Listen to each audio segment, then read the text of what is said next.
prima de riesgo, la bolsa, acciones, robots algorítmicos. Hay un grupo, una élite, que está acostumbrándose cada vez más a este lenguaje que para el resto de los mortales resulta lejano, incomprensible, pero, claro, las circunstancias, el aprieto, casi el ahogo, la asfixia económica que sufrimos, ha hecho que poco a poco vayamos aprendiendo, ligeramente.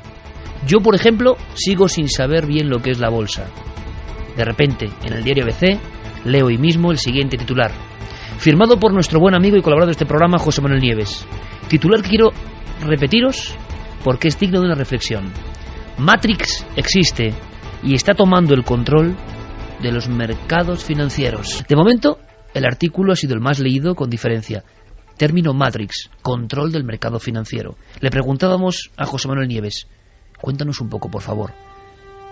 Haznos de llave para entrar en esta puerta tan misteriosa, pero que en el fondo nos afecta a todos. Pues las claves son que nos estamos poniendo cada vez más en manos de máquinas y de algoritmos, que es el caso, es decir, de cosas artificiales. Estos algoritmos existen desde hace mucho tiempo. Sabemos que los mercados financieros, concretamente, una de las cosas que más importan es la velocidad de respuesta. El que primero responde es el que se lo lleva. La bolsa se mueve y fluctúa muy rápido, ¿no? Entonces, al ir buscando algoritmos, es decir, pequeños robots que se mueven por dentro del sistema, buscando y haciendo las operaciones financieras cada vez más rápido, pues hemos llegado al punto de colocar algoritmos que son muchísimo más rápidos que la velocidad de reacción de cualquier persona, pero cientos de veces más rápidos. Es decir, ni siquiera una persona pendiente en tiempo real puede saber ni lo que están haciendo ni cómo lo están haciendo. 1:37. Bien, los robots empiezan a apoderarse de los mercados de los cuales dependen 7.000 millones de personas que vivimos en el planeta Tierra. Esto sería como una gran conspiración, ¿no? Como una gran rebelión de la inteligencia artificial. Os vais a quedar alucinados, como me he quedado yo hablando con Santiago Camacho, de hasta qué punto la inteligencia artificial de estos bots o de estos algoritmos dominan ya el mundo sin saberlo. Sin saberlo nosotros, claro, ellos lo saben perfectamente, si es que tienen esa capacidad. ¿Qué puede ocurrir? ¿Qué puede pasar? Hay fluctuaciones en la bolsa y en los mercados financieros e incluso paralizaciones parciales o de grandes sectores del mercado financiero que se achacaban a los vaivenes del propio mercado. Pero este grupo de investigadores de la Universidad de Miami lo que ha demostrado es que no, es que se debe a la acción de estos depredadores robóticos dentro del sistema, que lo que están haciendo es eso, para lo que están diseñados, están atacando presas y haciendo que los valores bursátiles fluctúen, vayan al alza, vayan a la baja. Y lo peor de todo, lo están haciendo sin ningún control humano. Si fuera yo, desconectaría estos algoritmos y volvería a dejar que las operaciones las hagan personas y no máquinas, ¿no? Matrix está en la cabeza de todos y esto es lo más cercano que tenemos, por lo menos, en el sistema financiero. Con Geray Martínez en la nave de sonidos de este viaje radiofónico de Milenio 3 todos los sábados. Con Fermín Agustí en la redacción y el montaje y la edición de reportajes y historias que vais a poder paladear esta noche. Javier Pérez Campos, compañero, buenas noches. Buenas noches, Iker. Por supuesto, en el reporterismo, con la investigación, pero va a haber mucho más, claro que sí. Carmen, hablamos de robots y hablamos de hombres. Y aunque sea en un guiño, en un simple guiño, hay un hombre que vuela, como lo oís, por desgracia vuela hacia la muerte, y que ahora se está reinvestigando su historia. Va a ser sorprendente. Sí, porque todos recordarán esa imagen que se quedó grabada en las retinas de casi todo el mundo. Los atentados del 11S de las Torres Gemelas, a la mañana siguiente los diarios de gran parte del planeta abrían con una fotografía. Se veían las dos Torres Gemelas, aún no habían colapsado, aún no habían caído, y en medio de ellas aparecía algo que parecía estar volando. Era un hombre, cabeza abajo, con una pierna un poco inclinada hacia adelante y caía en picado. No sabían quién era ese hombre y hoy en día no sigue sin saber quién es, no tiene nombre, aunque se han apuntado muchas posibilidades. Bueno, es una figura además que sorprende porque cae con una rectitud tremenda, se convirtió en el emblema de ese día que acabamos de pasar casi como aniversario, y sigue habiendo muchos misterios. Hablan de el hombre que cae. En Estados Unidos, ya sabéis, investigaciones de todo tipo, hasta España apenas habían llegado. ¿Quién es el hombre que cae? Y sobre todo, ¿cuál es su misterio? Otro hombre que nos ha dejado y que sería importante, que también vivió en Estados Unidos. Javier Sierra, compañero, buenas noches. Muy buenas noches, Iker. Un hombre que cuando fue niño tocó con las manos uno de los grandes enigmas de la humanidad. Se nos acaba de ir el último testigo cercano, es decir, de primera mano, de uno de los casos emblemáticos del misterio de los ovnis, del caso Roswell. Falleció el pasado mes de agosto y a partir de su muerte nos enfrentamos a una situación muy particular. El caso de Roswell ha dejado de ser materia de periodistas para convertirse en historia, en materia de historiadores, a partir de la muerte de Jesse Marcel Jr. ¿Pero qué vio ese niño? ¿Qué llegó a tocar con sus manos? Lo va a contar luego Javier Sierra, porque lo conoció. Una especie de semblanza, de maravillosa semblanza de uno de los casos que todavía siguen sin resolver. Abrimos este contacto de inmediato y lanzamos además la posibilidad. Esta noche, Javi, ¿verdad? Ponemos en marcha ya las primeras preguntas de Milenio 3 Responde. Sí, esta noche vamos a intentar dar respuesta a algunas de esas preguntas que nos han ido llegando al correo electrónico. Y te puedo decir que ha habido más de un centenar entre todo lo que hemos recopilado a través del mail, de Twitter, de Facebook y de todas las redes sociales. Bueno, pues hacemos una cosa. Vehiculizamos, por favor, milenio3 con número @cadenaser.com. Esa parte del buzón para vuestras preguntas. Y además yo he propuesto un juego a mis compañeros, que es que nosotros no la sepamos realmente. Porque sería muy sencillo saber la pregunta, ponerse a buscar y como si fuéramos bots, nunca mejor dicho, robots algorítmicos, dar una respuesta perfecta. Oye, para eso ya tenéis internet. Lo que vamos a contar nosotros no proviene de internet, proviene de vivencias, de experiencias, de búsqueda y de entusiasmo. Muchas veces nos pillaréis y no sabremos qué responder. Creo que será bonito. Así igual entre todos investigamos. Tomar la pregunta y responder directamente es como más frío, ¿verdad? Así que ponednos a prueba. Milenio te responde, milenio3 con número @cadenaser.com y ya las vías de contacto de siempre, de inmediato abiertas, porque hay muchísimos más temas esta noche. Claro que sí, nos tienen que buscar en Nave del Misterio, en Facebook, Twitter y Google+. Y como ha dicho Iker antes, nuestro mail de siempre, milenio3 con número @cadenaser.com, para hacer llegar vuestras preguntas, vuestras informaciones, vuestras consultas. Están llegando, Iker, algunas personas, sobre todo del sur, en Cádiz, que afirman haber visto esta misma noche una especie de luz muy extraña, un objeto volante no identificado. Bueno, que nos informen, por favor, en tiempo real. ¿Ha ocurrido esta misma noche? Esta misma noche. Queremos tener más datos, vías abiertas para todas las personas que pueden informar sobre esa anomalía, sobre los cielos de Cádiz. Por cierto, hay muchas secciones y una novedad interesante. Santiago Camacho va a ser un poco quien nos dé, si él quiere, claro, el paso a las sociedades secretas más importantes de todos los tiempos. Seguro que hemos sentido interés. Luego os contaré más. Desde el tiempo de las cavernas, ojo, desde la antigua Grecia o Roma hasta hoy. ¿Quiénes estaban en algunas sociedades secretas? ¿Qué poder tenían? ¿Qué lograban? ¿Qué hacían? ¿Siguen teniendo poder? Santiago Camacho, por vez primera en la historia de la radiodifusión española, se atreve a hacer la historia en unas píldoras que os van a gustar de los grandes grupos de poder en la sombra. Estamos todos, estáis todos. Yo creo que lo importante es seguir indagando un poco en esta noticia que nos sorprendía. Pocas veces en un periódico a nivel nacional se oye la palabra, o se lee la palabra Matrix, y esa idea que muchos ya, tejían en diferentes artículos en torno a la rebelión, en este caso de los algoritmos.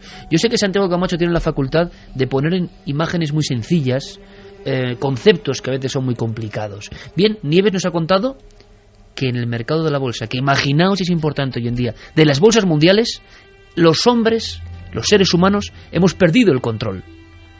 Hemos sido los creadores, como Frankenstein, de esa criatura informática. Vemos a ese hombre preocupado con un teléfono hace 10, 8 años, mirando un calendario siempre y una gráfica que habitualmente baja o sube, sobre todo baja porque la fotografía es más impactante. Es que ahora ya esa figura está en desuso. Es un chip dentro de un gigantesco ordenador, en una habitación vacía, en lugares muy concretos, quien está tomando decisiones, millones de decisiones por segundo, que implican directamente a la economía y nuestro bienestar. Y esto ya empieza a ser una rebelión robótica, Santi. Pues sí, como todos este tipo de fenómenos tiene su historia. En algún momento de la década de los 90, los grandes bancos de inversión de Wall Street, las grandes empresas de brokers, las grandes firmas financieras, decidieron adoptar una estrategia nueva. Empezaron a reclutar a su personal, en vez de en las escuelas de negocio de Harvard, en vez de en los prestigiosos facultades de económicas de todo el mundo, empezaron a dirigirse a escuelas técnicas, a centros como el MIT, y a contratar a matemáticos, a ingenieros, a físicos teóricos que empezasen a trabajar para ellos. ¿Para qué? Para darles nuevos enfoques a su negocio. Así nacieron, por ejemplo, los enrevesadísimos productos financieros que provocaron el crash de 2008. Fueron creados no por economistas, muchas veces fueron creados por matemáticos. Hasta tal punto llegó la cosa que el código de vestuario rígido de Wall Street empezó a relajarse y empezó por esas empresas a verse gente con vaqueros, con camisetas, porque aquellos académicos pues tenían otro tipo de... Los creadores de la crisis que nos azota. Pero uno de ellos un día expuso a sus jefes una estrategia que les dejó atónitos. Los que conozcan el mercado financiero y los que jueguen al póker sabrán que hay cierta similitud entre ambas cosas. Si tú de repente desembolsas para comprar o para vender una serie de millones de dólares, estás enseñando tu jugada a los contrincantes que van a actuar en consecuencia. Ya saben que estás especulando a favor o en contra de algo y ellos se van a cubrir. Pero este genio matemático dijo: ¿y si somos capaces de esa operación, pongamos de $1.000.000, fraccionarla en 1.000.000 de operaciones de $1 que se produzcan en menos de un segundo, a nombre de empresas diferentes, a nombre de inversores diferentes, de tal manera que nuestro rastro queda completamente cubierto y podemos especular con un montón de esas operaciones sin que nadie se entere y a una velocidad que no tiene tiempo de reacción? Sus jefes se quedaron obviamente maravillados y dijo: ¿cómo? Que muy sencillo, hacemos un bot. Ese es el término que se les da en la jerga financiera actual. Hacemos un programa de inteligencia artificial relativamente sencillo. Nosotros le damos las instrucciones, pero además es un sistema experto. Él va a ir aprendiendo poco a poco de sus errores, va a ir modificándose, va a ir reprogramándose y captando información de todos sitios. Un bot puede captar en un segundo millones de datos y procesarlos. Ese fue el primero, el que fue capaz de fraccionar y de hacer pequeñas operaciones para camuflar los movimientos de sus jefes. Pero lógicamente la técnica se fue cada vez más sofisticando. Los bots se les fue dando cada vez más poder y cada vez más atribuciones. Y de repente, pues veíamos a esos, tú los pintabas muy bien, esos tipos con chaquetas de colores que hay en el parqué de Wall Street, nerviosos, gritando, mirando la pizarra, estremecidos. Realmente son a día de hoy, no en el futuro, un vestigio del pasado. Entre el 70 y el 90% de las operaciones del mercado financiero mundial las llevan a cabo bots que no son humanos. A la 1:48, Santi, para toda nuestra audiencia y para lo que tengamos muy claro y diáfano, ¿qué otros bots que no sean de la bolsa, para que lo veamos clarísimo, dominan ya el mundo sin que seamos muy conscientes, pero estamos a su merced? Claro, pensemos que es que esos sistemas de inteligencia artificial son omnipresentes. El tráfico de nuestras ciudades, los semáforos, están regulados por uno de esos sistemas. Prácticamente cada aspecto de nuestra vida, la red eléctrica, los ferrocarriles, etcétera, etcétera, muchas veces están detrás de ellos estos personajes informáticos absolutamente invisibles, pero que sin embargo tienen un gran poder. Fíjate, hay una cosa que parece absolutamente frívola, pero que a los oyentes les va a parecer muy ilustrativa.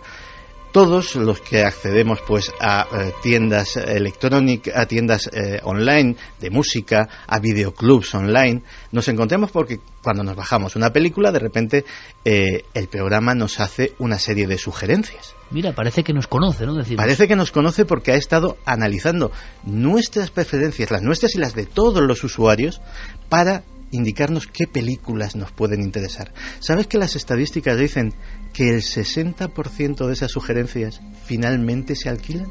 Es decir, adquieren un grado de precisión absoluta. Pues bien, hay una empresa en Reino Unido que se llama Epagogix, que también parece desconocida, pero que tiene unos ingresos millonarios porque sus servicios los contratan principalmente estudios de Hollywood.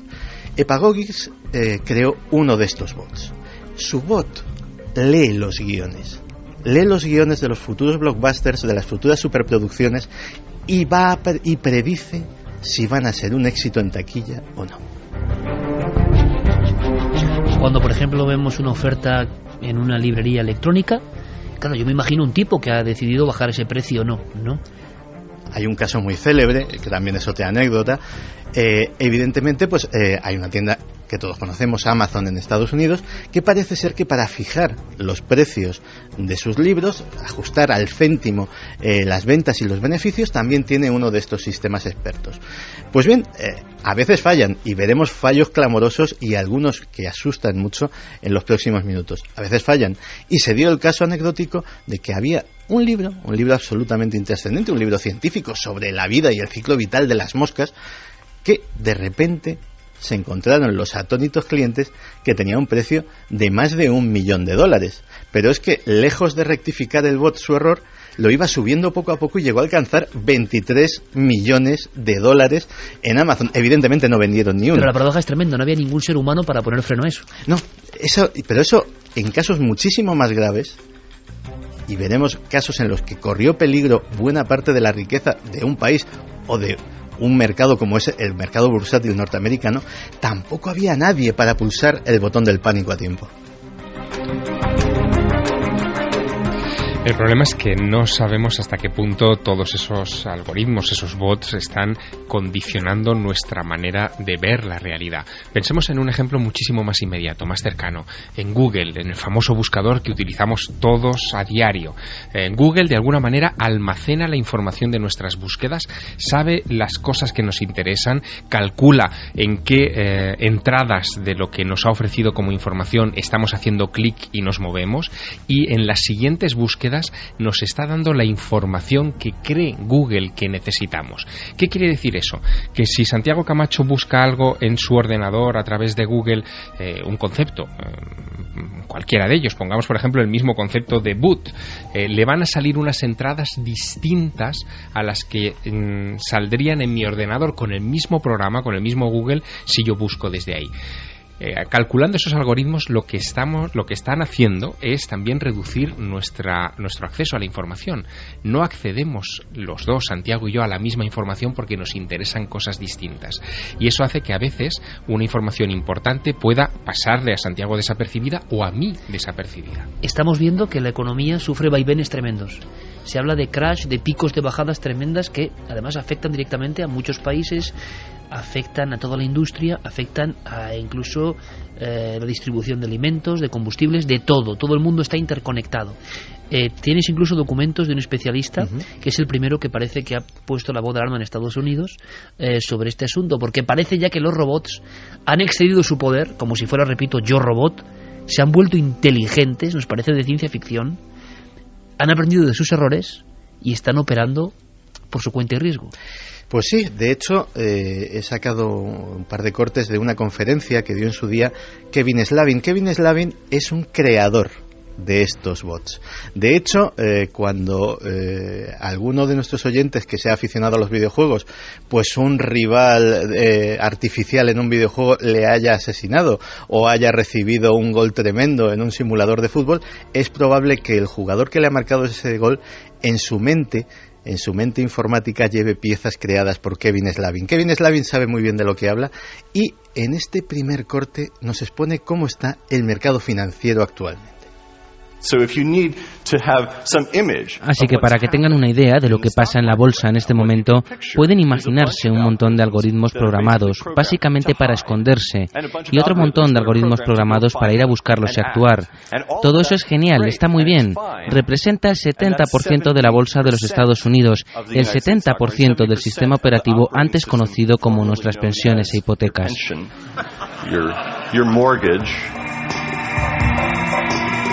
O sea, que están jugando con el dinero, con los ahorros, con los depósitos de mucha gente, estos robots interactuando y con batallas propias de una cosa que antes parecía una ficción, hace unos años, las guerras informáticas, nadie se lo creía, parecía, un pasto de la ciencia ficción, y ya vemos lo importante que es, ¿no? No, están jugando con absolutamente todo. Piensa una cosa, y en España en concreto sabemos mucho de los sacrificios que se nos ha impuesto hacer para satisfacer a los mercados. Hay gente que pensará que son más acertados, gente que pensará que son menos, pero ahí están. Realmente no estamos intentando satisfacer a unos señores obesos que están fumándose puros en un club exclusivo. Estamos intentando satisfacer a los bots. Estamos intentando mejorar determinados indicadores. Estos son los dueños del mundo, realmente. Estos son los dueños del mundo. Estos son los que nos han impuesto, en cierto sentido, la política de austeridad. Estos son los causantes de los recortes sociales, etcétera, etcétera. Estamos intentando modificar nuestros indicadores económicos para que los algoritmos de la mente cibernética de los bots digan, bueno, pues vamos a dejar de presionar a este mercado y vámonos a ir a otro país a darle caña. Es decir... ¿Tú recuerdas, Santi, aquella comida y este político, no voy a decir la angustia, pero sí la preocupación que había con esta especie de mentalidad incontrolable de los mercados que antes eran personas y ya no son? Claro, es que cuando se habla de los mercados muchas veces eso, tenemos la imagen romántica, claro, y piensas en un tipo pues con frac y una chistera, una cadena de reloj de oro colgándole de la barriga y fumándose un puro que se ha encendido con un billete de $500. En el fondo humano. Claro, pero ese señor no existe. Ese señor está en las Bahamas ahora mismo recibiendo los beneficios de algo que ni entiende ni comprende, de algo que es tan absolutamente esotérico para él como para nosotros, de unos, vamos a llamarlos animalitos, que, mira, vamos a hacer un experimento. Muchos nos están escuchando ahora mismo con el ordenador delante. Haz un clic de ratón. Por muy rápido que lo quieras hacer, estarás haciéndolo de 1/10 de segundo. Pues para intentar competir con un bot en los mercados financieros, llegas 99 milisegundos tarde. Tomo decisiones a la velocidad casi de la luz y por eso ocurren cosas que el hombre ya no puede controlar.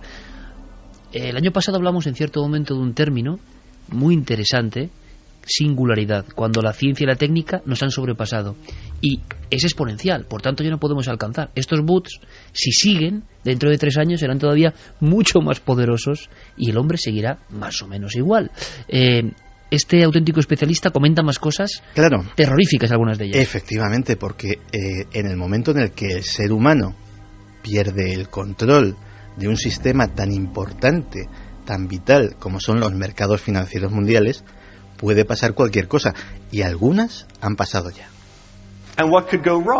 ¿Y qué podría fallar? Podría pasar algo como lo de hace un año, cuando el 9% del total del mercado desapareció en 5 minutos y lo llamaron el flash crash de las 2:45. De repente 9% simplemente desapareció y nadie hasta hoy se pone de acuerdo sobre lo que pasó, porque nadie dio la orden, nadie quería eso, nadie tenía ningún control sobre lo que realmente pasaba.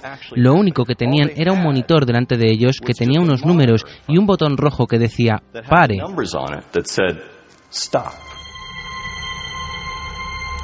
Y como siempre estos conferenciantes norteamericanos que bien lo cuentan, qué sencillo, qué gráfico, nada de tonterías.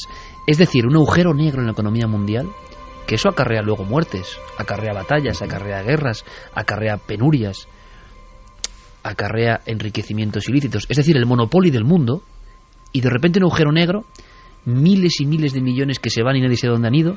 ¿Qué está pasando? ¿Qué está ocurriendo? Me interesa mucho, imagino que a Javier Sierra también, ¿verdad, compañero?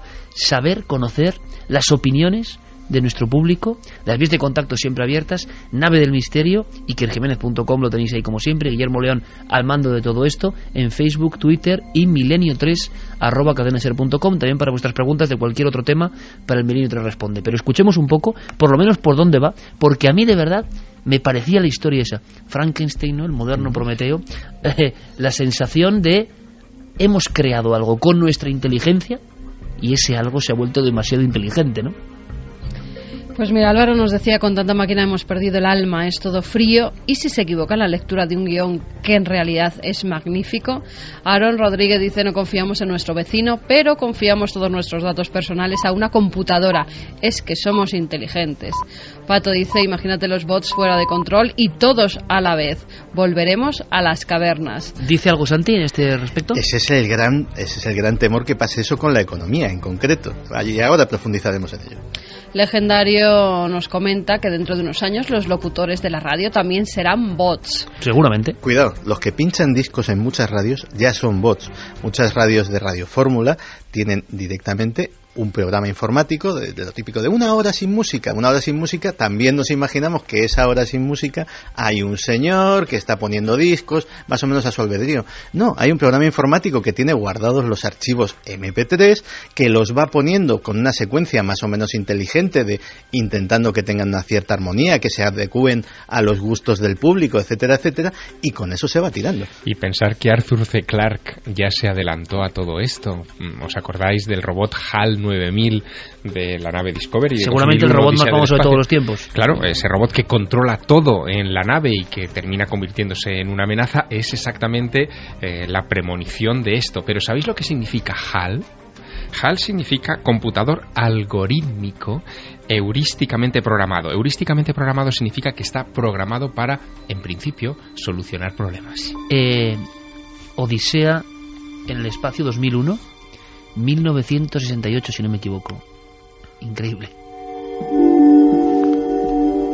Ciencia ficción, y la estamos viviendo. Decían. Alfonso Rubio dice, de siempre he creído en la rebelión de las máquinas como en la película Terminator, y un día nos dominarán. Luis García Cuenca, ¿alguien cree que las grandes fortunas mundiales son los que aparecen en Forbes? Yo no. Esos están en la sombra y con billones en sus bolsillos. Ignacio Rafael Viñas, es absolutamente demencial. En los mercados financieros se juega con un puñado de bits cuyo único valor es el que le otorgamos nosotros, igual que con los papelitos de colores llamados dinero. Noto mucha indignación. Estamos hablando de un tema que, repito, merece la pena el esfuerzo, ¿no? No es el misterio clásico, desde luego, como tantas otras veces en Milenio 3, pero es interesante porque lo estamos viviendo y lo estamos sufriendo todos. Entonces noto, primero, mucho conocimiento por parte de los oyentes. A fuerza de pelearse contra la economía, hemos tenido que acostumbrarnos también a términos que antes eran completamente desconocidos, y más para personas como nosotros, que no somos de números, y nuestro público también lo ha hecho, ¿no? Entonces yo creo que hay una especie de indignación muy grande al entender, como buenos milenarios, que esto es más que posible y que no es ficción, ¿no? Y en algunos miedo, dicen más miedo que a fantasmas y a cosas que tengan que ver con lo paranormal. Desde luego. Jorge Saldarriaga dice, son robots que operan de forma automática de acuerdo a parámetros preestablecidos y durante un tiempo determinado. ¿Qué personas los manejan y qué tanta autonomía tienen? Son las preguntas claves. Autonomía completa.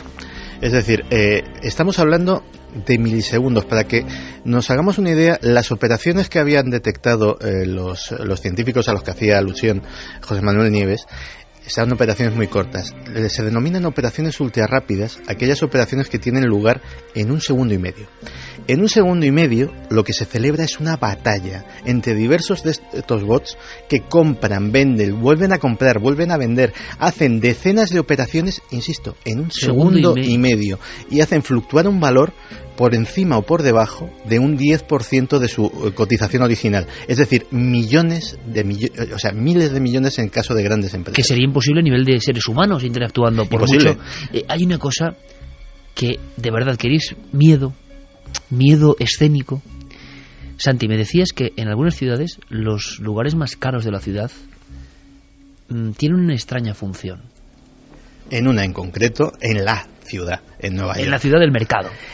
En Nueva York hay si uno coge el mapa del valor inmobiliario de las casas y de los alquileres, se encuentra con una anomalía extraña. De repente hay una especie de círculo en un lugar que no es especialmente lujoso, está en Manhattan, pero hay sitios evidentemente mucho más cotizados como Park Avenue, bueno, en realidad todos los aledaños del parque, sitios con vistas maravillosas. No, este no es un sitio normal, está rodeando el número 60 de Hudson Street, que es el antiguo el edificio de la Western Union. ¿Qué puede tener eso allí? Pues allí el metro cuadrado está más caro, y cuando digo más caro, no digo 5 veces, 10 veces, sino a lo mejor hasta más que en cualquier otra zona de la ciudad. Y en esos despachos, en esas oficinas que se alquilan allí, no hay muebles lujosos, no hay moquetas, no hay cuadros, no hay más que paredes de acero y servidores informáticos. Absolutamente nada más. ¿Por qué? Porque en ese número 60 de Hudson Street está el nodo de Internet de Manhattan. Por ahí se entra al corazón informático de Wall Street. Y como estamos hablando de nanosegundos, ni siquiera en milisegundos, una diferencia de 10 manzanas puede suponer que tu bot se adelante al bot de la compañía enemiga a la hora de hacer una serie de estas operaciones. Es tan importante esa velocidad que algunas empresas han hecho inversiones millonarias para llegar lo antes posible a ese número 60 de Hudson Street. Hay una empresa financiera de Chicago que por su cuenta y riesgo plantó un cable de fibra óptica de 1.300 kilómetros desde Chicago a Nueva York hasta ese número 60 de Hudson Street, simplemente para ganar 3 milisegundos en cada operación. Sorprendidos, ¿verdad? Yo también. El cuchillo, la mezcla de Boston, no son nombres de luchadores, son nombres de bots. Son nombres de bots. Ya hay empresas que lógicamente se dedican a intentar capturarlos, aislarlos y ver cómo funcionan, intentar destriparlos. Y como buenos cazadores... Pero permíteme, Santi, para que nos entendamos, es lo mismo que ocurre con los virus y los antivirus en las guerras informáticas. Efectivamente. Pues estos, como buenos cazadores, los catalogan y les ponen nombres más o menos peculiares. Por ejemplo, el cuchillo es precisamente el bot de esa empresa de Chicago que plantó el cable de fibra óptica. Ese cable de fibra óptica era el pasillo de no se sabe cuántos millones de dólares, el pasillo de plata para que el cuchillo pueda acceder directamente al corazón informático de Wall Street. Pero efectivamente la mezcla de Boston, la feria, Crepúsculo, les ponen nombres pintorescos y cada uno de ellos tiene una función. El problema es que, como muy bien nos decía Nene el Corte, la unión de los bots, ¿no? La unión de los bots, y que las cosas a veces salen mal. Los bots no son infalibles, a veces pueden ser hasta caprichosos, y en Knight Capital Group, una empresa financiera muy importante, lo saben bien cuando hace apenas unos meses se encontraron con que su bot empezaba a hacer operaciones extrañas. Empezaba a vender barato, a comprar caro. De hecho, les estaba generando un agujero de 10 millones de dólares por minuto.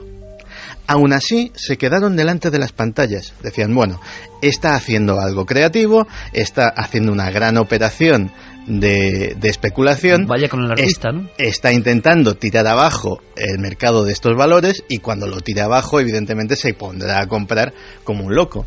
Pero los minutos pasaban de 10 millones en 10 millones y ese botón rojo del pánico ya no lo pulsó nadie hasta que llevaba 440 millones de dólares en pérdidas para la empresa.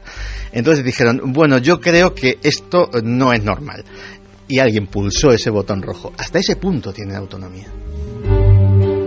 La profecía de Odisea 2001, HAL 9000, Javier... Y sí me gustaría volver a escuchar, aunque sea como firma, ¿no? Porque creo que esto es tan potente, tan novedoso, tan increíble. Agradecemos a José Manuel Nieves, todo un pionero, hay que decirlo, en estos asuntos, y él, que es de mente bien escéptica y científica, pero aquí está tocando un misterio que es innegable y que quizá tengamos que trasladar incluso a Cuarto Milenio para verlo gráficamente, no lo sé. A mí me parece un temazo impresionante, porque esto está ocurriendo sobre nuestro dinero, incluso sobre nuestros bienes, sobre nuestra industria, sobre nuestra sociedad, sobre si nos vamos a la quiebra absoluta como hemos estado a punto o no. Los bots deciden en cierto momento si España pasa su barrera o no. Yo siempre he creído, Javier, y tú que sigues escribiendo libros, siempre he creído y sigo creyendo además, con fe quizá del Quijote, en la voluntad humana para hacer a un libro bestseller, que al final no hay campaña publicitaria, no hay marketing que haga que algo que no quiere la gente triunfe, que es la gente, la buena gente, quien lleva algo en volandas. Pero también es cierto que da miedo esta deshumanización, ¿no? Sí, pero sigue creyendo en eso porque finalmente los grandes éxitos en cualquier terreno se fraguan de esa manera, del boca a oído. ¿Qué pasa? Que nosotros medimos el éxito en esta etapa, y Santiago además ha puesto el acento en varias ocasiones en su discurso sobre esta cuestión, en la velocidad. Parece que los éxitos, en fin, las grandes operaciones financieras, los grandes logros de una empresa o de un individuo tienen que ser éxitos inmediatos.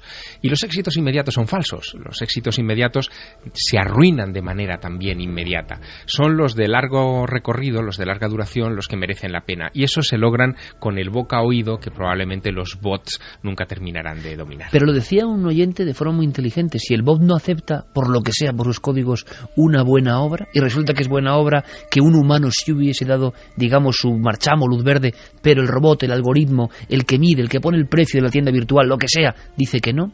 Y queda una última respuesta de Santi. Escuchamos ahora preguntas y vamos rápidamente con otro tema, pero creo que merecía la pena.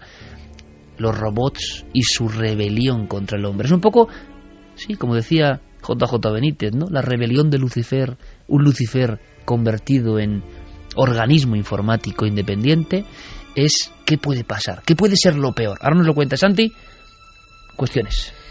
Pues mira, nos dice Elkin Beruaga, solo son máquinas sin deseos ni segundas intenciones. No creo que tengan más peligro que una lavadora. Luis Hidalgo, me parece que ese es uno de los riesgos de la inteligencia artificial. Si eso hace un bot, imaginad que podría hacer un robot con un cerebro humano artificial con una velocidad de procesamiento extraordinariamente rápida. Juan José García Pérez, esto es como jugar a ser Dios y no serlo. Me parece que nos hemos pasado de la raya y acabaremos por pagarlo muy, pero que muy caro.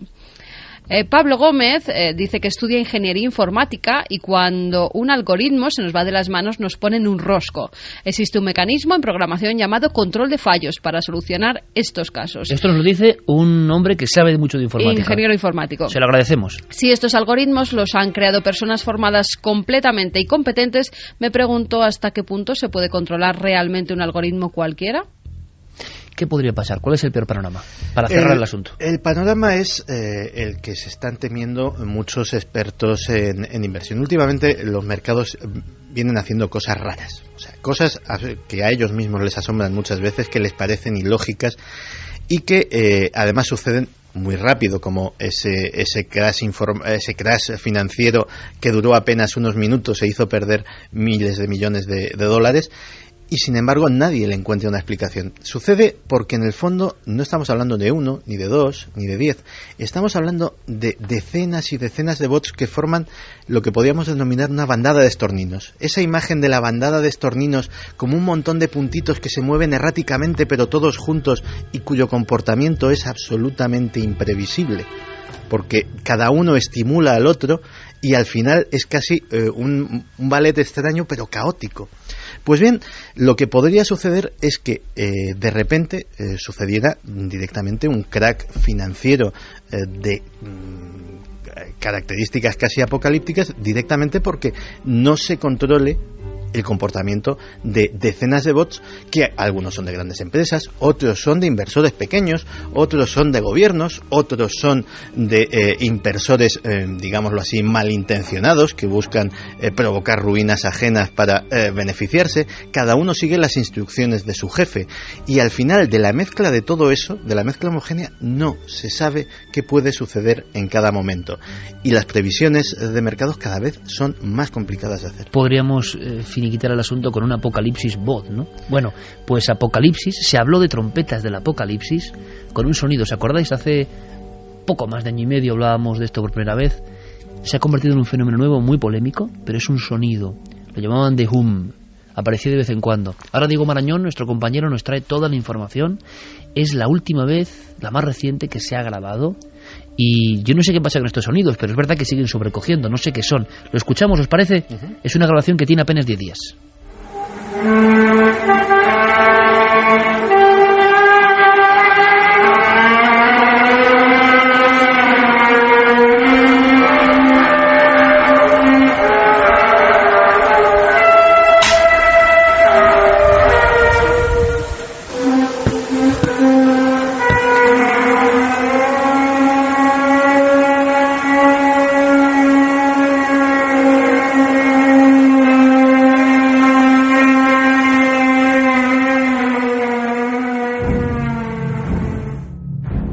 2:14. Diego Marañón, compañero, buenas noches. Buenas noches, Iker, ¿qué tal?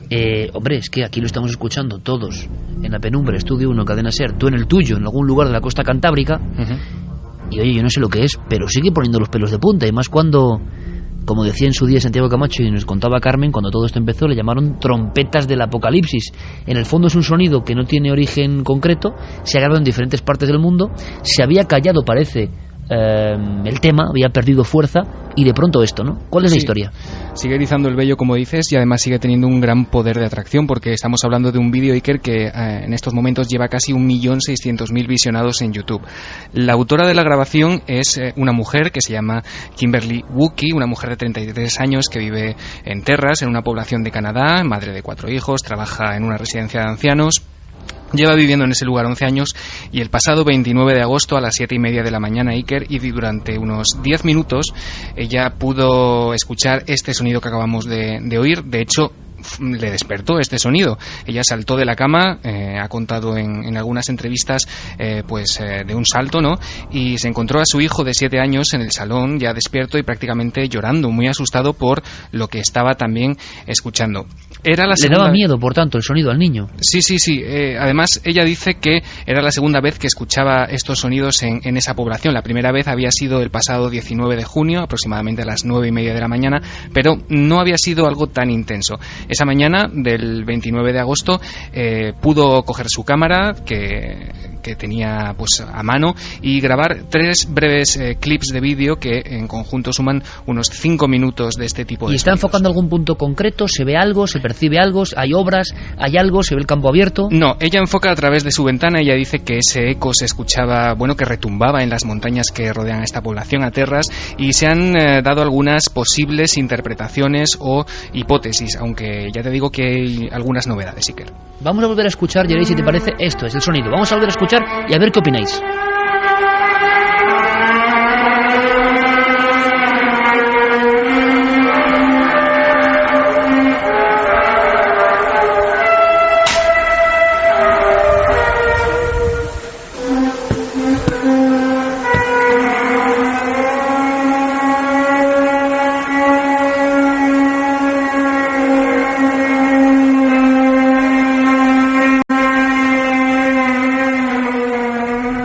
Me extraña que muchos hablasen de lamentos de la tierra, que otros indicasen movimiento quizá de fallas, de cortes geológicos. Parece casi también algo animal de fondo. Esto parece trompetas, ¿eh? Y parece trompetas del apocalipsis, ¿no? Esta grabación de verdad que parece más esta es de la más impresionante que yo he escuchado, ¿eh? Sí.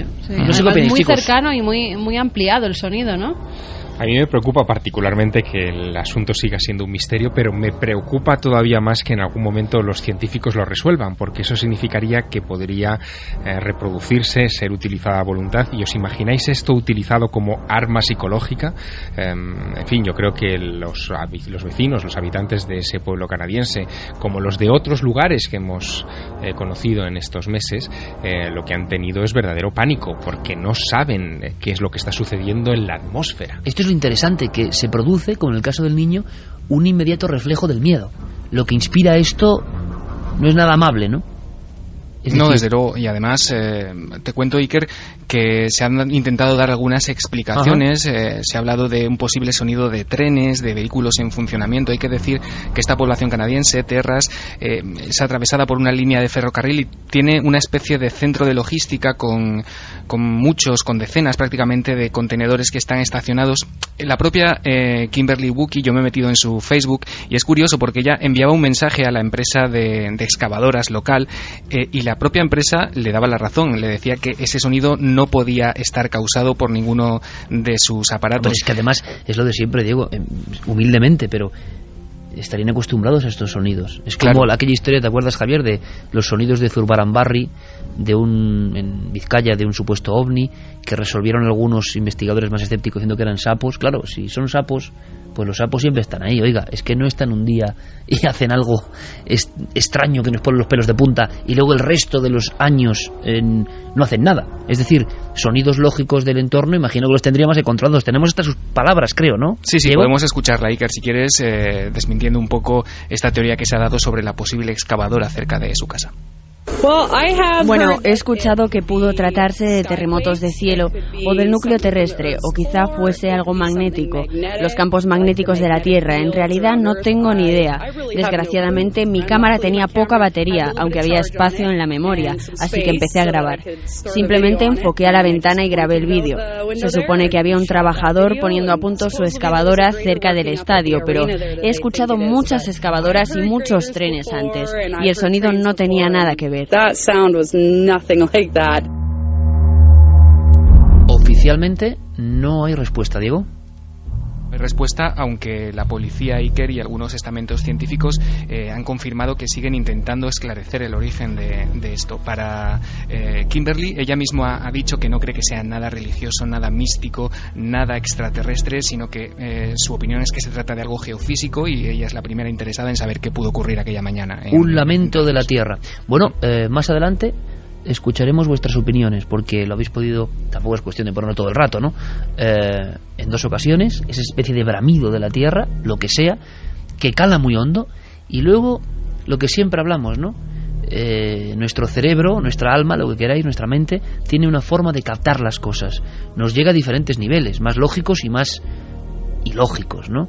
Pero es verdad que ciertos sonidos atraviesan de una forma muy especial nuestros sentimientos, y este tiene algo que puede ser natural, pero yo tampoco, personalmente, puedo estar equivocado, lo ubico, lo relaciono con nada conocido. Bueno, esperamos. Hablan de lamentos de ballenas. Es que suena, o elefantes. Desde luego suena algo como un quejido, algo que no es alegre. Venga, vamos a escucharlo, Jerry, vale, se ha empañado Jerry, vamos a escucharlo.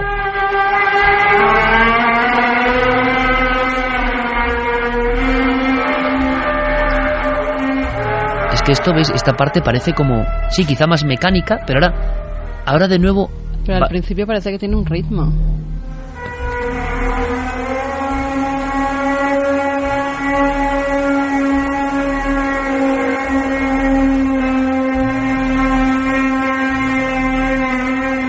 Eso no es una sirena, tiene una cadencia que parece más a un ser vivo, y me refiero a ser vivo, no sé, la Tierra, yo qué sé, pero desde luego no es algo mecánico, programado, en fin, The Hum, un misterio nuevo, o que quizás siempre haya estado ahí, algo muy deimónico, Javier, y que de repente con nuestra tecnología lo hemos captado. Bueno, luego, si queréis, podéis gráficamente comentarnos cómo lo habéis visto con vuestros oídos y con vuestra mirada particular. ¿Qué habéis sentido? ¿Qué es eso? Que a veces esa información es más importante.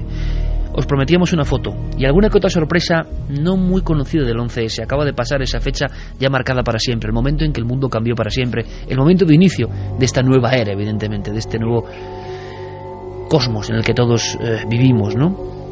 Bueno, pues también surgía en los medios estadounidenses la historia de una fotografía impresionante, sobre todo por el giratismo. Un hombre caía y al caer, de fondo las acristaladas aún en pie Torres Gemelas, se había lanzado al vacío, la cabeza hacia abajo, el cuerpo rígido, casi como con una majestad, con una autoridad. No es alguien desvencijado, lógico, ¿no? Víctima del terror, no, es un hombre que parece embozado en una túnica, que cae como si fuera un proyectil humano. Es el enigma del hombre que cae el día 11 de septiembre. Nos va a sorprender esta historia.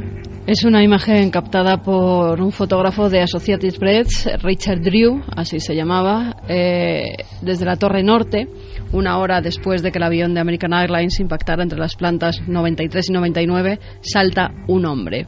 Todos los que estaban en los pisos superiores a donde se produjo el impacto sabían que no tenían salida. No fue el único que se lanzó. Unas 200 personas hicieron lo mismo. Pero la figura de este hombre fue la que más impactó. Tenía los brazos pegados al cuerpo, la pierna izquierda doblada a la altura de la rodilla. Vestía un pantalón negro y camisa blanca. La caída era totalmente vertical. No hacía ningún tipo de aspaviento mientras bajaba a gran velocidad. Los expertos calcularon que podía estar cayendo a unos 240 kilómetros por hora. Sabía cuál era su destino y parecía haberlo asumido.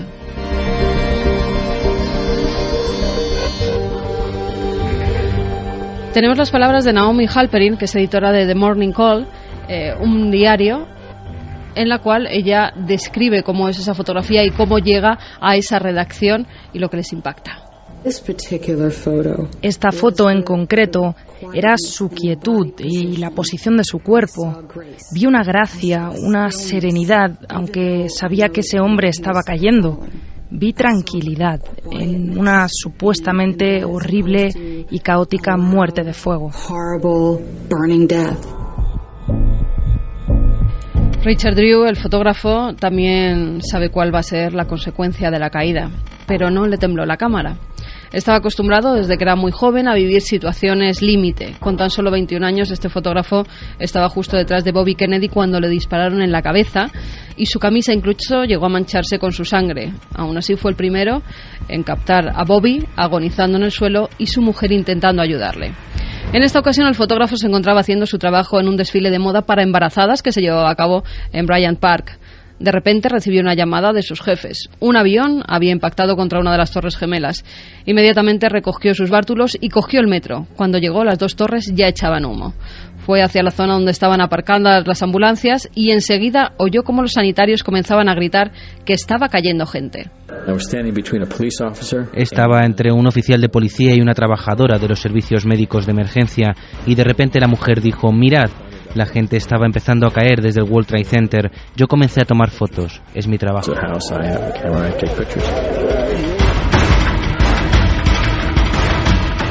Él apuntaba con su cámara y en cada caída podía realizar entre 9 y 12 disparos. Fotografió a 15 personas que decidieron lanzarse al vacío. Los saltadores, así llamaron a aquellos que decidieron no esperar al colapso. Cuando cayeron las torres, Drew corrió hacia su oficina en el Rockefeller Center, metió la tarjeta de memoria en el ordenador y fue entonces cuando vio lo que no había observado mientras apretaba el interruptor de la cámara: el hombre que caía. Esa fotografía salió en diarios de todo el mundo. El hombre sin identificar que se había lanzado al vacío. Llamaba la atención por su simetría. Estaba perfectamente encuadrado. A la izquierda la torre norte, a la derecha la torre sur y él en medio, rígido como una torre más. 10 segundos duró su infierno hasta que impactó contra el suelo. Muchos de estos periódicos recibieron denuncias por explotar la muerte, porque alguien podría identificar a ese individuo y su dolor iba a ser insoportable. Pero nadie le identificó.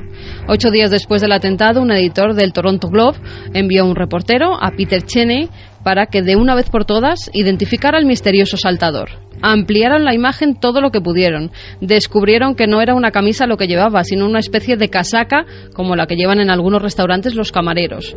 No era un hombre negro, sino que su piel era muy morena, como alguien de origen latino. Inmediatamente se puso a buscar entre los trabajadores de Las Ventanas sobre el Mundo, el restaurante ubicado en los pisos 106 y 107 que habían desaparecido. 79 empleados y 91 clientes del restaurante murieron. El reportero logró encontrar entre todas las fotografías de desaparecidos que poblaban la ciudad, la de un chef de pastelería que trabajaba en el restaurante y parecía coincidir con los rasgos del saltador. Se trataba de Norberto Hernández. Cheney fue a ver a su familia y les enseñó la foto. Sí, podía ser él. De Norberto tan solo se encontró un torso y una pierna que identificaron gracias a las pruebas de ADN. Cuando le enseñó la foto a sus hijas, estas dijeron que ese no era su padre. En las tomas que el fotógrafo hizo antes y después de la ya mítica imagen se revelaban más cosas. Que ese hombre no cayó todo el tiempo en posición vertical, que su rostro muestra desesperación, que durante la caída la casaca que llevaba se desgarra por la espalda y algo revelador, que llevaba una camiseta naranja brillante debajo de la casaca blanca. Norberto no tenía camisetas naranjas. Había muchos camareros con las mismas características: pelo corto y oscuro, piel morena, casaca blanca, pantalón negro. Además de los camareros del restaurante, había otros 21 que estaban sirviendo un catering en una de las oficinas. Se apuntaron muchas más posibilidades sobre quién podría ser el misterioso saltador. Entre ellos salió el nombre de Jonathan Brearley, que trabajaba también en Las Ventanas sobre el Mundo. Era un hombre de piel ligeramente negra. Medía más de 1,95 m, tenía 43 años, bigotes, una chilaba y pelo muy corto. Su cuerpo fue encontrado intacto días después. Así se lo dijo el FBI a su padre, que es predicador. Su hermano reconoció el cadáver. Había visto en los periódicos la famosa fotografía. Su hermano tenía asma y con el humo que había en la planta donde trabajaba, lo más seguro es que hubiera buscado un lugar para poder respirar. Siempre llevaba lo mismo para trabajar: una casaca blanca, pantalón y zapatillas negros y una camiseta naranja debajo. La usaba para todo, hasta tal punto que su familia hacía bromas sobre ella. Pero su familia no pudo identificar la ropa. Su mujer no sabe qué llevaba Jonathan puesto aquella mañana. Nadie puede saber a ciencia cierta si el hombre que saltó al vacío era Jonathan Brearley o no. Hubo gente que intentó lanzarse con manteles, con cortinas o cualquier tela que se encontrara intentando crear un paracaídas. Ninguno lo consiguió. También hubo tragedias dentro de la propia tragedia. Una de las personas que se lanzó al vacío impactó contra un bombero que se encontraba ayudando a los supervivientes. Ambos murieron.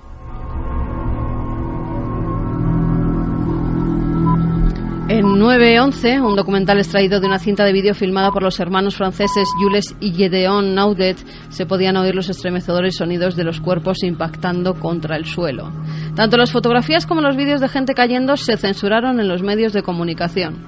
Los estadounidenses no querían ver esas escenas, no las toleraban.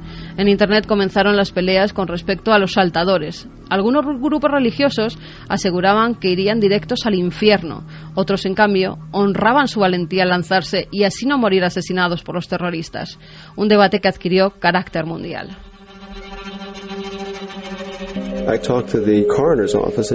Hablé con la oficina del forense en Nueva York.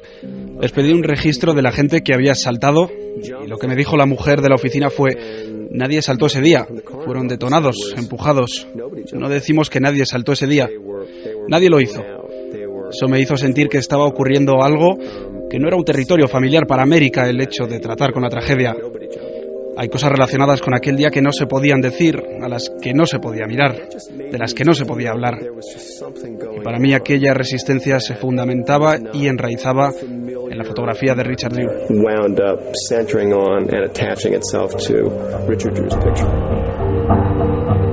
No se podía hablar de los saltadores, no habían existido. Eso era lo que nos decía Tom Junod, que es redactor de la revista Esquire y además es escritor.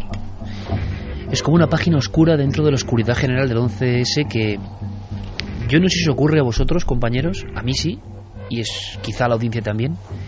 Volvemos a recordar eso que todos vivimos, de alguna forma, una sacudida mundial, ¿no? Y es de una densidad, de una tragedia. Hay todavía muchas aristas, da la sensación de que sigue habiendo muchas cosas que no se han contado y de cuando en cuando aquí las repasamos, las comentamos, podéis opinar sobre ellas, no tenemos ninguna verdad. Y Javier ha recuperado del archivo, un poco en este homenaje siempre misterioso a ese día en el que cambió el mundo.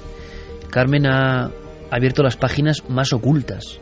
Nadie sabe a ciencia cierta a día de hoy quién es el hombre que salta al vacío en la foto quizá más célebre de las Torres Gemelas. Es la muestra, la punta del iceberg de todo lo que se desconoce. El caso Uranga puede ser otro de los realmente misteriosos, ¿no, Javier? Pues sí, es una historia que apareció en aquellos días posteriores a la tragedia del 11 de septiembre en los medios de comunicación españoles y contaba una serie de situaciones que vivió un pintor de Zarauz, Ángel Uranga, que, en fin, leídas con posterioridad y pasados unos años, no dejan todavía de sorprender. Ángel Uranga llevaba un año preparando una exposición para Nueva York, para la ciudad de Nueva York, inspirada en un tipo de arte muy particular en el que él juega con volúmenes, con figuras geométricas, etcétera, para imitar, en este caso, en esa exposición, las Torres Gemelas. Él había decidido dedicar toda esa exposición, consagrar esa exposición a las Torres Gemelas de Nueva York y las pintaba en aquellos cuadros como colosos quebrados, incluso con un tono amarillento, como si estuvieran en llama, como si fueran edificios rotos, pero esto no es lo más sorprendente. Lo más sorprendente es que la exposición finalmente se retrasa por cuestiones técnicas. Los cuadros no pueden viajar a tiempo a Nueva York, pero el día en el que tenía que haber inaugurado esa exposición en el Greenwich Village de Nueva York, en el barrio de Greenwich Village, era el 11 de septiembre. no fue la única sincronicidad extraña, porque para aquella exposición estaba previsto todo, incluyendo las invitaciones que se iban a enviar a la prensa, a personas destacadas del mundo de la cultura en Nueva York, a amigos del artista, y en esas invitaciones, también como una macabra premonición, o al menos eso parece visto con la perspectiva del tiempo, figuraba un dibujo de un camión de bomberos y la frase "alarma de fuego". No fueron las únicas sincronicidades que se produjeron, como bien saben nuestros oyentes, en torno a la catástrofe de las Torres Gemelas. Por citar alguna, aquel 11 de septiembre, la cadena Fox tenía previsto la emisión de la película Independence Day, en la que uno de los edificios que eran destruidos por los alienígenas era precisamente el World Trade Center, las Torres Gemelas. También hubo un famoso grupo de rap de la ciudad llamado The Coup, que tenía previsto lanzar en esos días su nuevo LP, y en la portada del CD lo que aparecían eran ellos eran dos afroamericanos tocando las baterías, y detrás las Torres Gemelas en llamas. Tanto es así que cuando la fotografía de ese disco circula por las redes desde la propia casa discográfica, porque se quedan atónitos de que ese montaje fuera una premonición tan exacta de lo que estaba pasando en la ciudad de Nueva York, en fin, todos optan por retrasar la salida del disco y cambiarle la portada, que nunca será oficialmente la de las Torres ardiendo. Y hay una serie de comités, de personas implicadas en que se sepa la verdad del 11S según su propia verdad. Yo no sé si todavía, Santi y Javier, siguen operativos, siguen contando cosas, sigue habiendo en todo este tiempo, porque hace mucho que no hablamos del 11S, alguna pista, dato, elemento que pueda interesar a nuestra audiencia. Por supuesto que siguen activos. De hecho, los colectivos ya se cuentan por casi decenas. Estamos hablando de ingenieros, arquitectos, bomberos, pilotos, agrupados en asociaciones que llevan el subtítulo "Por la verdad del 11S", bomberos por la verdad del 11S, pilotos por la verdad del 11S, y cada uno desde su rama de ser experto, pues intentan explicar las incoherencias de lo que se nos vendió a todos como la versión oficial. O sea, las incoherencias los unen a todos de alguna forma. Efectivamente, hay ingenieros que te dicen, pues es imposible que un edificio colapse de esta manera, y te lo demuestran como te lo puede demostrar un ingeniero, pues con las matemáticas, con simulaciones informáticas, etcétera, etcétera. Hay pilotos que te dicen, oiga, es que es imposible que un señor sin formación acierte, por muy grandes que sean las Torres Gemelas, acierte con esa precisión y tal. Hay bomberos que te explican que tampoco es posible que por ese incendio colapse el edificio, etcétera, etcétera. Y cada uno de ellos tiene, digámoslo así, cada uno de los miembros de estas asociaciones tiene la ventaja de que no es un conspiranoico al uso, no es un señor como yo o como tantos otros que pueda estar haciendo teorías más o menos alegremente sin saber de lo que está hablando más que lo que ha leído por ahí, sino que ellos trabajan día a día y se ganan la vida con aquello que están intentando demostrar. Con lo cual son aportaciones que yo animaría a que por lo menos como curiosidad la gente les echase un vistazo y se pudiera abrir un debate. También está la otra parte, ¿no? Imagino muchos ingenieros, bomberos y técnicos que creen en la verdad del informe oficial. Por supuesto, y las controversias, digamos que ese tipo de controversias tienen lugar en los foros evidentemente de los ingenieros, etcétera, etcétera, escépticos, que son visitados por estos que son más afines a la verdad oficial, e intentan rebatirles, y se montan realmente debates y polémicas muy interesantes. Pero fíjate, no tiene nada que ver, pero mientras estaba escuchando de esta historia hay una reflexión que no quería dejar pasar. No sé qué mente maquiavélica organizó esa operación. No sé si estaba en desiertos lejanos o estaba mucho más cerca de los Estados Unidos o era Bin Laden, no tengo ni idea. Pero si se esforzó en elegir el mayor símbolo de lo que entendemos por civilización, por orden en Occidente, el poder económico, las personas que trabajaban allí con cargos, sobre todo con cargos ejecutivos, se sentían legítimamente en aquel momento, era una vanidad comprensible, se podían sentir intocables. En algunas oficinas de los pisos altos, probablemente los directores, los altos ejecutivos, se sentían como si fueran semidioses. Y esa caída de los dioses económicos, de los dioses de las grandes empresas, esa caída del gran símbolo del poder, fue elegida de una manera evidentemente premeditada, pero con un talento perverso, que es lo que hace que a nosotros a día de hoy veamos las imágenes y se nos pongan los vellos de punta, porque estaba en nuestro inconsciente colectivo. Sabíamos que digámoslo así, la sede espiritual de la sociedad capitalista actual, de la sociedad de consumo, de la sociedad en la que nos hemos criado, nos guste o no, era aquello, y aquello lo vimos caer con nuestros propios ojos. Esa misma fotografía, la del hombre que cae, con el fondo de la propia Torre Gemela, con lo que significa, lo ha dicho perfectamente Santiago Camacho, es como una puñalada tremenda en lo más hondo del inconsciente colectivo occidental. Es la caída de un imperio, de los dioses, reflejada en una imagen.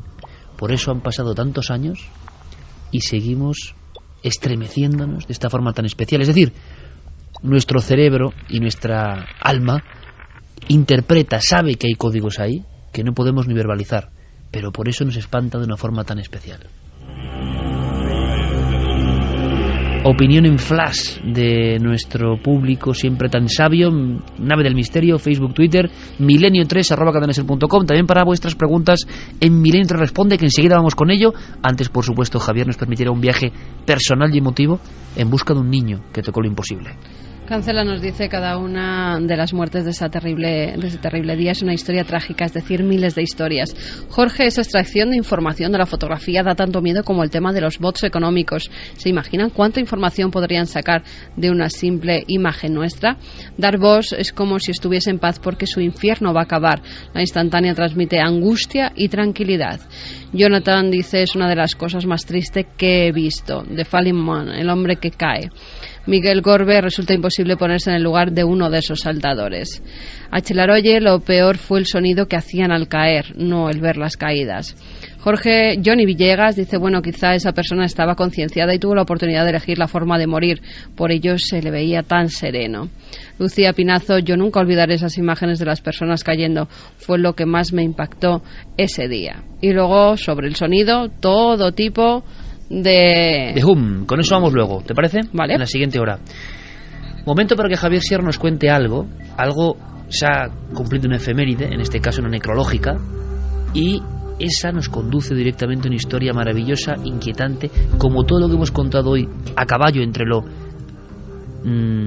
inexplicado y lo oficialmente imposible, pero que además tenemos la fortuna de que tú en primera persona, como tantas veces ocurre, trataste con lo implicado. Así que, vía libre para hacer nuestra semblanza, la semblanza del último niño de Roswell. Lo que me pasó cuando conocí a Jesse Marcel Jr. en 1995 en la República de San Marino. Habíamos buscado una parte para conversar en uno de los extremos del Teatro Titano de esa capital, y allí me contó su historia. Es la historia que le cambiaría la vida. Él la vivió con 11 años. Aquella noche del 7 de julio de 1947, su padre, que era oficial de inteligencia en la base militar más protegida de los Estados Unidos de América en aquel tiempo, la base militar de Roswell, el único lugar donde existían almacenes de bombas atómicas y donde se armaron los aviones que lanzarían esos artefactos mortales contra Hiroshima y Nagasaki. En ese lugar su padre trabajaba. Y en ese lugar su padre fue donde tuvo que depositar los restos de un objeto siniestrado que él y una cuadrilla de hombres recuperaron de un rancho cercano en aquellos días del verano de 1947. Jesse Marcel Sr., el padre de Jesse Marcel Jr., no obstante, quiso mostrar unos pocos fragmentos de aquella maravilla que había recogido en medio de la nada a su familia. Así que de noche, aquel 7 de julio del año 47, de camino a los almacenes de la base militar de Roswell, se detiene un momento en los pabellones donde su familia duerme. entra en la casa, despierta a su esposa, despierta a su hijo primogénito, a Jesse, y les hace bajar al salón para mostrarles lo que llevaba en la parte trasera de la camioneta. Eran unos pocos fragmentos de aquello que todavía hoy sigue dando mucho que hablar y que muchos suponen que fue una nave de otro planeta que impactó en aquella zona de pruebas militares en aquel periodo de la Guerra Fría. Pues bien, Jesse Marcel el niño Jesse Marcel se acercó a la camioneta de su padre y tuvo en sus manos durante unos minutos fragmentos de aquello que su padre acababa de recuperar. Eran unos fragmentos extraños, tenían el aspecto de pequeñas vigas con inscripciones, como con una escritura que él no era capaz de identificar, no la supo asociar a los japoneses o, en fin, a cualquier otro tipo de escritura exótica, pero también junto a esas vigas había un tipo de papel como metálico que podía ser convertido en un ovillo y que después volvía a tomar la forma original, como si fuera un material que hoy llamaríamos inteligente, pero que en 1947 sencillamente nadie había visto, no existía, no se había manufacturado. El caso es que aquel niño creció en los años siguientes con la sensación de haber tocado algo maravilloso. Su padre guardó silencio de aquella experiencia. En su casa, incluso en las comidas de domingo, no se volvió a hablar de aquel asunto, porque a su padre le habían ordenado que el tema debía ser secreto militar. Fue en 1978 cuando un físico nuclear llamado Stanton Friedman, después de revisar viejos recortes de prensa, se encontró una noticia del Roswell Daily Record del día siguiente a los hechos, del 8 de julio de 1947, donde aparecía mencionado el nombre de su padre. Stanton Friedman llamó a la puerta de aquella misma casa militar donde todavía vivían, preguntando si podría hablar con el oficial de inteligencia que recogió aquellos restos. Y el ya retirado y anciano Jesse Marcel Sr. pensó que no tenía nada que perder, que podía contar por primera vez su historia. Y el niño empezó también a recordar aquello que había vivido con solo 11 años de edad. El caso es que este niño nos ha dejado, murió el pasado 23 de agosto a los 76 años de edad, apenas 3 semanas después de haber visitado por última vez Roswell. Fue a Roswell, Nuevo México, desde su casa en Montana, invitado a la convención anual que allí se celebra para estudiar este caso, y ya allí les advirtió a los que atendieron a la pequeña charla que les ofreció que probablemente no volvería a Roswell, que su estado de salud era delicado. La noche del 23 de agosto, Jesse Marcel decidió dedicar unos minutos antes de dormirse a la lectura. Buscó su sillón de orejas cerca de su cama, cogió un libro de ovnis y con ese libro de ovnis en las manos falleció. Cuando yo conocí a Jesse Marcel en el año 95, lo hice en unas circunstancias muy particulares. En aquellos meses había aparecido una supuesta filmación de una autopsia a uno de los tripulantes de aquel objeto que recogió teóricamente Jesse Marcel Sr., el padre de Jesse Marcel Jr. Y en San Marino fue invitado precisamente para dar testimonio de lo que allí vio. Bueno, es curioso porque este hombre, que había tenido en sus manos los restos de lo que quiera que cayese en Roswell, Nuevo México, en 1947, vio junto a mí, sentado en la butaca de al lado, por primera vez la famosa película de las autopsias, hoy considerada un fraude. Y después le pedí su opinión sobre este asunto y me contaba esto.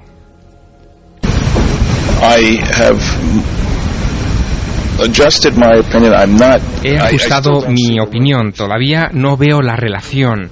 Creo que les he convencido de que si algo de esto es auténtico, no es de Roswell, decía respecto a la filmación, sino de un evento completamente diferente. Fíjate, Jesse Marcel, que había tenido en sus manos aquellos fragmentos, y fragmentos que supuestamente también aparecían en un momento de esa película de las autopsias, no encontraba la relación, no veía que aquello fuera lo mismo. Le chocaban muchas cosas, por ejemplo, el hecho de que se hubiera dicho que aquella criatura, aquel supuesto extraterrestre de la película, hubiera sido recogido el 1 de junio de 1947 y no en julio, al mes siguiente de aquel mismo año. Él había escuchado muchos rumores a ese respecto de que podía haber habido otro tipo de accidentes, pero no estaba seguro de si esa película era de verdad. De hecho, preguntándole por esas incongruencias y por los huecos oscuros de esta historia, me contaba esto. Si los Estados Unidos recuperaron un platillo volante estrellado y cuerpos de extraterrestres aquel 1 de junio en la zona que dicen, entonces alguien sabía de esto antes del incidente de Roswell. Y podría explicar por qué en aquellos días el FBI tenía intervenidos los teletipos como el de Lydia Sleepy. ¿Quién sabe? Estos cuerpos son muy distintos a los de otras descripciones. No sé lo que significa, pero suscita un montón de preguntas. ¿Ese niño tocó las piezas, no llegó a ver cuerpos? Vio, digamos, trozos de un posible ovni y llegó a ver la escritura extraña en esa superficie, y lo ha mantenido hasta el final de sus días, como una auténtica verdad, y para él creyendo que es un objeto de otro planeta. Imagínate, Jesse Marcel siendo en fin, tan joven, tan niño, fue el único durante muchos años que podía dar testimonio directo de lo que pudo haber sido ese objeto. De hecho, le llamaron para, en fin, los principales shows de televisión en los Estados Unidos, el de Leno, el de Larry King, y siempre mantuvo el mismo testimonio. Nunca exageró nada, nunca se quiso atribuir méritos que no tenía, siempre se limitó a contar lo que pasó aquella noche en la que su padre le despertó y le mostró emocionado aquello que acababa de recuperar, y contó también cómo su padre se hizo taciturno después de aquella historia por órdenes militares, porque le prohibieron incluso hablar en su propia casa, con su propia familia, de lo que era un secreto militar. Nunca exageró. Pero fíjate, para que veas el carácter de este personaje, hay otro detalle de su biografía que a mí me llama la atención. Yo le entrevisté siendo ya mayor, en 1995, pero es que un tiempo después, en 2004, este hombre que fue médico militar, que fue otorrino, que después se instaló en Montana, se convirtió en piloto de helicópteros, volvió a ser militar con 68 años en 2004 y sirvió en Irak para el ejército de los Estados Unidos. Fue el soldado más viejo que participó en la campaña militar de Irak. Él creía en los valores de los militares y de la defensa de su país, pero sin embargo, cuando se le hablaba de que de alguna manera estaba transgrediendo un secreto militar, decía que no importaba, que él quería transgredir ese secreto porque ese secreto no competía solo al ámbito de la esfera de la defensa nacional norteamericana, era algo que debía ser patrimonio de la humanidad. Él estaba convencido de que lo que tuvo en sus manos aquella noche del 7 de julio de 1947 eran fragmentos de una nave de otro mundo y demostraban que efectivamente no estamos solos. Milenio 3, respondes la idea, ¿no, Javier Pérez Campos? Sí, la idea es que los oyentes nos enviaran algunas de las preguntas de casos que quedaron abiertos, de testigos que recuerdan vagamente y que quieren saber más de ellos, o de cosas que contamos recientemente y que quizá hayan tenido, hayamos tenido noticias de última hora. Como decía, han sido cientos de mensajes y hemos seleccionado algunos de ellos. Venga, vamos allá. Hola, buenas noches, soy Beatriz, os llamo desde Maspalomas y el motivo de mi llamada es por un ovni que se vio aquí en mi pueblo en el 79. Mis padres fueron testigos de él, mi madre lo vio lo que se le iluminó lo que es toda la habitación porque ella en ese momento estaba enferma con gripe, y mi padre iba en el coche y yo recuerdo, tengo un vago recuerdo de escuchar a mi padre pues exclamando que era eso lo que veía él en el coche. Luego ya con los años él me contó que vio que era una luz como si fuera un puro gigante. Los periódicos, ese ovni lo vio bastante gente de Maspalomas. No es el mismo que se ve en una foto que dicen que es del año 76, y los rumores que había era que si era un misil americano. Entonces quería saber si realmente se llegó a saber si era un misil o nunca se ha sabido lo que era. Muchísimas gracias y un saludo. gracias a ti. Podríamos contar muchísimas cosas. Telegráficamente, el famoso ovni de las Palomas, el famoso, el que es una foto impresionante, redonda, año 76, pero también hay otros casos que se ven todo el archipiélago en el 79, Javier. Efectivamente, es uno de los grandes casos clásicos de la ufología. El expediente de ese incidente se encuentra ya desclasificado y puede consultarlo cualquier ciudadano en la biblioteca del Cuartel General del Ejército del Aire en Madrid, y en él no hay una conclusión definitiva, es decir, aunque se intuye o se baraja la posibilidad de que pudiera haberse tratado de una prueba balística, lo cierto es que quienes debieron confirmar que aquello era un lanzamiento de un misil jamás dieron argumentos a ese respecto, así que técnicamente sigue siendo un objeto volante no identificado. Hola, buenas noches. Mi nombre es Conchita, llamo de Barcelona y me gustaría saber por qué nadie habla del archivo de la duquesa de Medina Sidonia, que parece que hay algún tipo de censura o no lo sé, porque tengo entendido que hay documentos muy interesantes, como que una vez contó ella que hay reyes de Castilla que han desaparecido de la historia, o que antes de descubrir América aquí ya habían recetas que habían guindillas.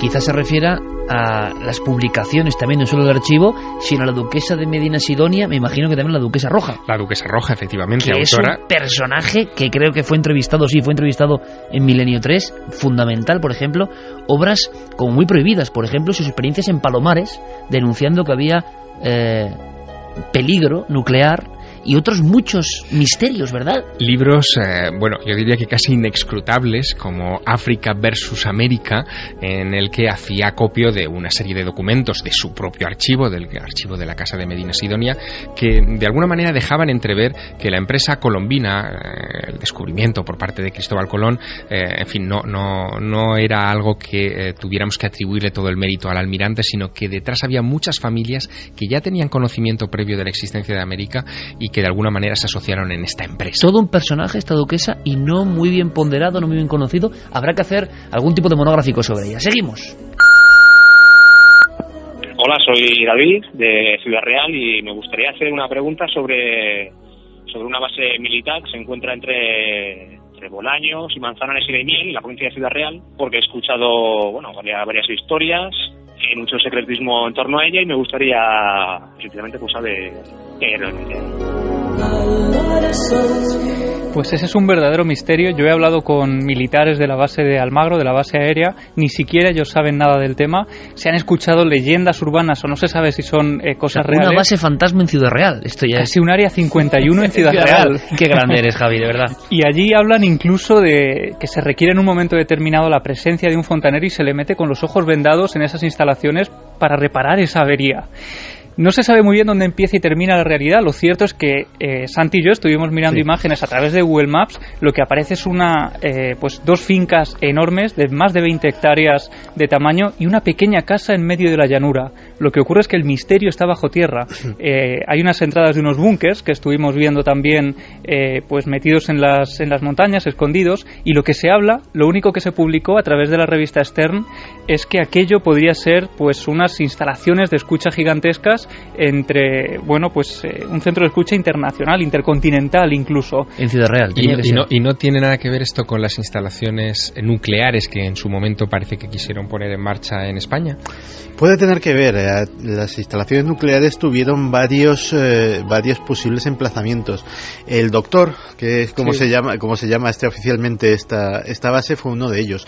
Luego en Navarra, en Elizondo, que también había otra presunta. ¿Cómo te gusta ese caso? Sí, había otra presunta instalación de escucha. Yo he estado por allí y he hablado con los lugareños que te contaban que veían sacar camiones y camiones. Seguiremos, Santi, de tierra. Por lo menos quiero escuchar la última pregunta, pero esta sección tiene que ampliarse. Rápido. Hola, soy Pedro de Jerez de la Frontera y me impactó mucho la noticia de la temporada pasada del Créalo o no, del mercado de carne humana, y querría saber si habría alguna novela al respecto. Gracias.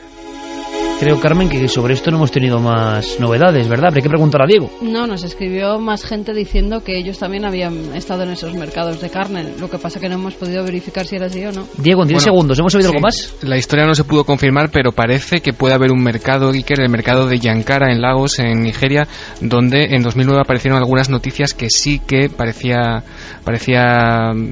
que era posible que se comerciase con carne humana por piezas, pero como digo, la historia de Raúl de Canarias que nos escribía el año pasado no la pudimos confirmar. Carne humana por piezas, casi